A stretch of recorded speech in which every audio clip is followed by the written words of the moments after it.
राज्यात शेतकरी कर्जमुक्ती योजनेची प्रत्यक्ष अंमलबजावणी सुरू झाली आहे। पात्र शेतकऱ्यांची पहिली यादी जाहीर करण्यात आली आहे। यासोबतच पुण्यातील वाहतूक कोंडी संदर्भात महत्त्वाचे अपडेट समोर आलेत। यासह अन्य महत्त्वाच्या घडामोडींचा आढावा महाविजन मध्ये आपण घेणार आहोत। नमस्कार, मी देवयानी आणि तुम्ही बघताय मुंबई तक। सविस्तर घडामोडी तर आपण पाहणार आहोतच, पण त्याआधी नजर टाकूयात हेडलाईन्सवर। कर्जमुक्ती योजनेचा धडाक्यात शुभारंभ।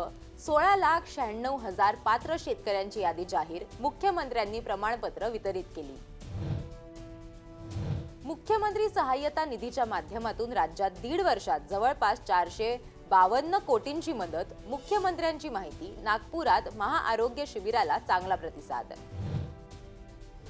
पुण्यातील वाहतूक कोंडी कमी करण्यासाठी 3 प्रकल्पांना गती देणार। मुख्यमंत्र्यांनी उच्चस्तरीय समितीच्या बैठकीत आदेश दिले। अजितदादा पवार कृषी समृद्धी कर्ज योजनेचा उपमुख्यमंत्री सुनेत्रा पवारांच्या हस्ते शुभारंभ। शेतकऱ्यांचा सन्मान सोहळा संपन्न। ठाणे सामान्य रुग्णालयाच्या कामाचा उपमुख्यमंत्री एकनाथ शिंदेंनी आढावा घेतला। सुविधांसह पदभरतीची प्रक्रिया गतिमान करण्यास सांगितलं।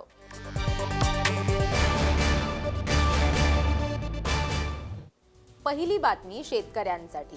राज्य शासनानं शेतकरी हितासाठी पुण्यश्लोक अहिल्यादेवी होळकर शेतकरी कर्जमुक्ती योजना 2026 जाहीर केली आहे। या योजनेचा राज्यस्तरीय शुभारंभ करण्यात आलाय। यात राज्यातील कर्जमुक्तीसाठी पात्र ठरलेल्या लाभार्थ्यांचा प्रातिनिधिक स्वरूपातील पहिली यादी सहकार विभागाकडून जाहीर करण्यात आली आहे। 16,96,000 पात्र शेतकऱ्यांची यादी जाहीर करण्यात आली असून उर्वरित पात्र शेतकऱ्यांच्या याद्याही लवकरच प्रसिद्ध करण्यात येणार असल्याचं स्वतः मुख्यमंत्र्यांनी सांगितलंय। सहकार विभागाला कामी लावलं आणि अतिशय वेगाने सहकार विभागाने पहिली यादी घोषित केली। 17 लाख शेतकऱ्यांची पहिली यादी 13,000 कोटी रुपये आपण त्या शेतकऱ्यांना या ठिकाणी देतो आहोत। आणि आता दुसऱ्या यादीचं काम सुरू झालंय। या पहिल्या यादीतले जे शेतकरी आहेत त्यांच्या याद्या गावात जाणार, त्या गेल्या आता, आणि तात्काळ आमचा प्रयत्न असा आहे की ऑथेंटिकेट करून 31 तारखेपूर्वीच या 17 लाख शेतकऱ्यांच्या खात्यामध्ये पैसे आम्ही जमा करणार आहोत। त्याची सुरुवात आम्ही केलेली आहे। दुसऱ्या यादीची प्रसिद्धी देखील लवकरच होणार असल्याचं त्यांनी म्हटलंय। पंढरपूर कृषी उत्पन्न बाजार समिती इथे आयोजित सुधाकर पंत परिचारक राज्यस्तरीय कृषी महोत्सवामध्ये कर्जमुक्ती योजनेअंतर्गत सोलापूर जिल्ह्यातील 7 शेतकऱ्यांना कर्जमुक्ती झाल्यामुळे प्रातिनिधिक स्वरूपात कर्जमुक्तीचं प्रमाणपत्र आणि जिल्हा बँकेच्या वतीनं नव्यानं पीक कर्जाचे धनादेश मुख्यमंत्री देवेंद्र फडणवीसांच्या हस्ते वितरित करण्यात आले। या योजनेअंतर्गत राज्यातील सुमारे 56 लाख पात्र शेतकऱ्यांना कर्जमुक्तीचा लाभ मिळणार आहे। पात्र शेतकऱ्यांनी लाभ मिळवण्यासाठी नोंदणी करून आधार प्रमाणीकरण प्रक्रिया तातडीनं पूर्ण करावी असं आवाहन सहकार विभागाकडून करण्यात आलंय। योजनेतील पात्र लाभार्थ्यांची पहिली यादी संबंधित बँकांनी महाआयटीने विकसित केलेल्या पोर्टलवर अपलोड केली असून त्याची पडताळणी पूर्ण झाली आहे। योजनेतील प्रत्येक पात्र लाभार्थ्याला एक विशिष्ट ओळख क्रमांक देण्यात येणार आहे। आधार क्रमांक किंवा या विशिष्ट क्रमांकांच्या आधारे आधार प्रमाणीकरण करणं आवश्यक राहणार असून राज्यातील सुमारे 32,000 आपले सरकार सेवा केंद्रांमार्फत ही सुविधा उपलब्ध करून देण्यात आली आहे। एकूणच आता कर्जमुक्ती योजनेचे लाभ शेतकऱ्यांना मिळायला सुरुवात झाली आहे, त्यामुळे शेतकऱ्यांमध्ये आनंदाचं वातावरण आहे। आता बातमी आहे मुख्यमंत्री सहाय्यता निधीच्या संदर्भातली। मुख्यमंत्र्यांनी या संदर्भात एक महत्त्वाची माहिती दिली आहे। मुख्यमंत्री सहाय्यता निधीच्या माध्यमातून गेल्या 1.5 वर्षात जवळपास 57,000 रुग्णांना 452 कोटींची मदत देण्यात आली असल्याचं मुख्यमंत्र्यांनी म्हटलंय। मुख्यमंत्री फडणवीस आणि केंद्रीय मंत्री नितीन गडकरी यांनी नागपूरमध्ये मुख्यमंत्री सहाय्यता निधी आणि धर्मादाय रुग्णालय मदत कक्ष नागपूर यांच्या समन्वयानं आयोजित महाआरोग्य शिबिरात हजेरी लावली। त्यावेळी मुख्यमंत्री बोलत होते। मी ज्यावेळेस मागच्या टर्मला मुख्यमंत्री झालो त्यावेळी आपण मुख्यमंत्री सहायता निधी या उपक्रमाला विस्तारित केलं। मला सांगताना आनंद वाटतो की आपण जर आता या टर्मला मी मुख्यमंत्री झालो तेव्हापासून विचार केला तर या 1.5 वर्षामध्ये जवळपास 57,000 रुग्णांना 452 कोटी रुपये हे आपण या मुख्यमंत्री सहायता निधीच्या माध्यमातून दिले आहेत। जिथे गरिबाकरता कुठलीही व्यवस्था नाही, अशा वेळी हा निधी आपण पुढे करतो. आणि आता तर धर्मदाय निधी देखील याच्यासोबत आपण एकत्रित केलाय. समाज निरोगी राहावा आणि पैशाअभावी कोणताही रुग्ण उपचारापासून वंचित राहू नये यासाठी राज्य सरकार प्रयत्नशील असल्याचंही मुख्यमंत्री फडणवीस यावेळी म्हणालेत.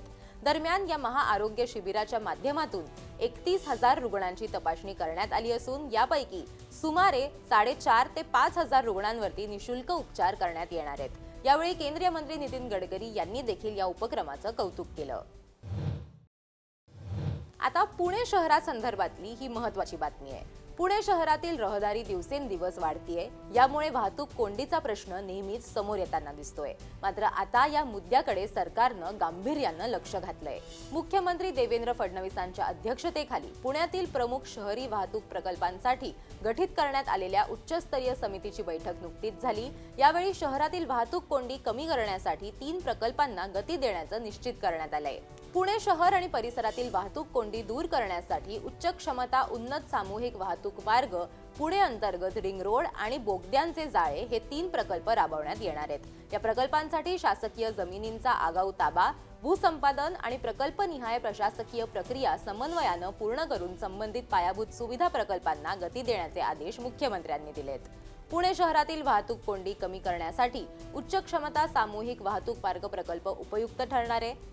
43.60 किलोमीटर अंतराच्या या प्रकल्पामुळे 25 ते 30% वाहतूक कमी होणार आहे. यामुळे सर्व मेट्रो मार्गिका जोडल्या जाणार असून रस्त्याची वाहतूक क्षमता वाढणार आहे.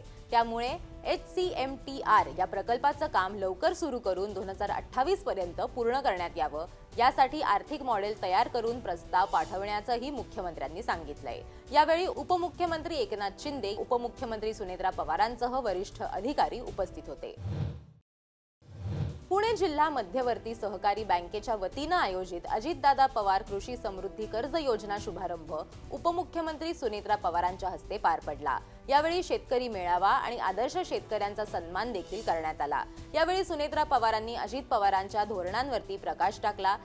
यावेळी त्यांनी राज्य शासनानं महिला शेतकऱ्यांना अधिकृत शेतकरी म्हणून मान्यता देणारा ऐतिहासिक निर्णय घेतल्याबद्दल समाधान व्यक्त केलं. राज्य शासनाने महिला शेतकऱ्यांना अधिकृत शेतकरी म्हणून मान्यता दिलेली आहे आणि हा एक अत्यंत ऐतिहासिक कायदा केलेला आपल्याला सगळ्यांनाच माहिती आहे.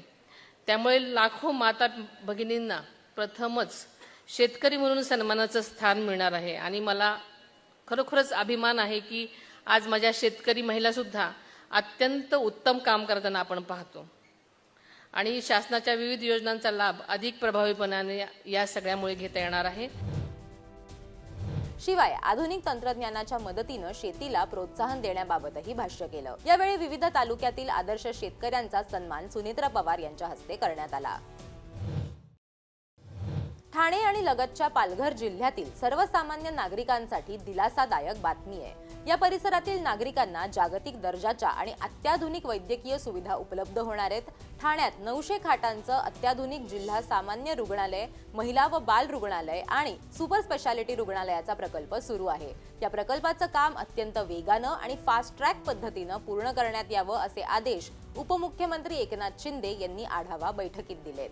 ठाणे सिव्हिल हॉस्पिटलच्या सद्यस्थितीचा आणि आतापर्यंत झालेल्या कामांच्या प्रगतीचा सविस्तर आढावा घेण्यात आला. रुग्णालयाच्या इमारतीची नियमित व उच्च दर्जाची स्वच्छता, रुग्णालयात लागणाऱ्या अद्ययावत वैद्यकीय यंत्रसामग्रीची तातडीनं खरेदी तसंच काही दिवसांपूर्वी शासनाकडून मंजूर करण्यात आलेली 1078 नवीन पदे वेळेत भरण्याची संपूर्ण प्रक्रिया गतिमान करावी असे निर्देशही उपमुख्यमंत्री एकनाथ शिंदेंनी दिलेत. हा प्रकल्प पूर्ण झाल्यानंतर जिल्ह्यात अत्याधुनिक व सर्वसमावेशक वैद्यकीय उपचार विनामूल्य मिळण्याचा मार्ग मोकळा होणार आहे असा विश्वासही उपमुख्यमंत्री एकनाथ शिंदेंनी व्यक्त केला आहे. यावेळी मंत्री प्रकाश आंबेडकर, मंत्री दादाजी भुसे, मंत्री गुलाबराव पाटील, मंत्री उदय सामंत, मंत्री शंभूराज देसाई, मंत्री संजय शिरसाट, मंत्री संजय राठोड, मंत्री प्रताप सरनाईक आणि इतर अधिकारी उपस्थित होते. या होत्या या आठवड्यातल्या काही महत्त्वाच्या बातम्या. अशाच सगळ्या अपडेट्ससाठी मुंबई तकला सबस्क्राईब करायला विसरू नका.